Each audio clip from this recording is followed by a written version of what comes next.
you think that people who first became familiar with his work through Boogie Nights, they're going to have the same reaction to Magnolia? Because there's a lot of similarities in the storytelling.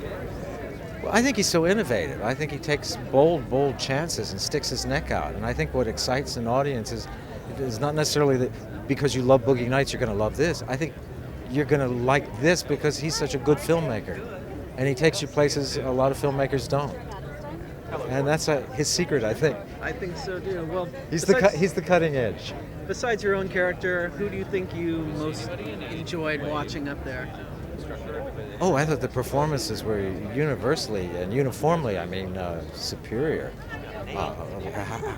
If you start, you can't stop. I mean, obviously Jason Robards and Julianne Moore and Tom Cruise gave wonderful performance, and both the Philip Baker Hall, Philip Seymour Hoffman. I mean, the entire cast was dynamite, and I'm just delighted that at this point in my life I could be associated with such an incredible group of people. When he had first talked to me about having some of my songs in the movie, I don't think I really believed, probably until like a month ago, that would necessarily happen, because you have a song for a scene, but it's not really working, and maybe you want it to work, but it didn't happen, or you have to cut that scene. It just seems like you can't really count on it. So I was actually surprised that, in the end, so many songs ended up in the movie. Well, did you get to see, different parts of the film as it was going along and see how things were working out? A little bit, yeah. Not a whole lot. But, I'd seen some key scenes. The scene where the characters all sing one of my songs, Wise Up, I had seen that because I just couldn't understand how he could possibly make that work. But I saw that, and it was fantastic. It's very cool. It's amazing. How do you think it differed, really, between when you were shooting Boogie Nights and shooting Magnolia? The characters were different. Very different, and obviously this is a much bigger role for you. Yes. Tell us a little bit about it. About your role this time around? She's very different from Boogie Nights in that this character is, oddly enough, in a more dark place than Jessie St. Vincent. But then you see why she's in that place, and then you see with love how she comes out of it, rises above it. What was it like working with Riley? Oh, it's amazing. He's amazing. Seems like he must have added such a comic element Yes. to this very, very serious and very, at some points, very, very dark scenes that you guys are working on. What was it like on the set? Was he just a real cracker? It was hard to not laugh working with him. He's amazing. And Paul Thomas Anderson, there's so many directors out there, but yet everyone that I've ever talked to that talks about working with him is just, he's the actor's director. He's a genius, and he's a genius. His writing is genius, and he's a genius director, and he puts all this amazing work out there, and then you get to dive into it and make it come to life. He's amazing. He's just a genius. Paul's got a great knack for keeping a set light and on its toes and keeping everyone enthused. He's a great leader, which is an important characteristic for a director. It was such a big ensemble cast, much like Boogie Nights.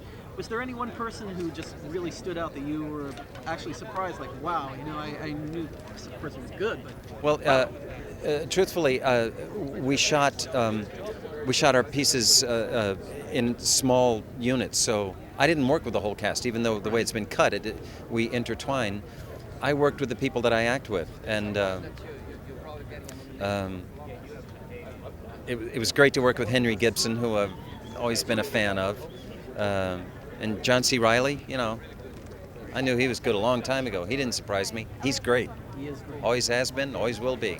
Well, I'm one of the alumni of the Boogie Nights and this film here, and so I feel, one of the class members. Absolutely, absolutely. What do you think it is about Anderson that is just so amazing? Because everybody that's worked with him just says, what a great actor's director he is. Well, I think it's that he continuously hires us.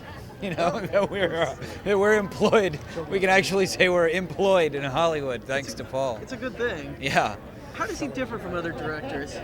He's Paul's one of the special ones, I tell you. I don't think they come along that often. You see it in Altman, and you see it in guys like Terrence Malick and people like that. And they're few and far between.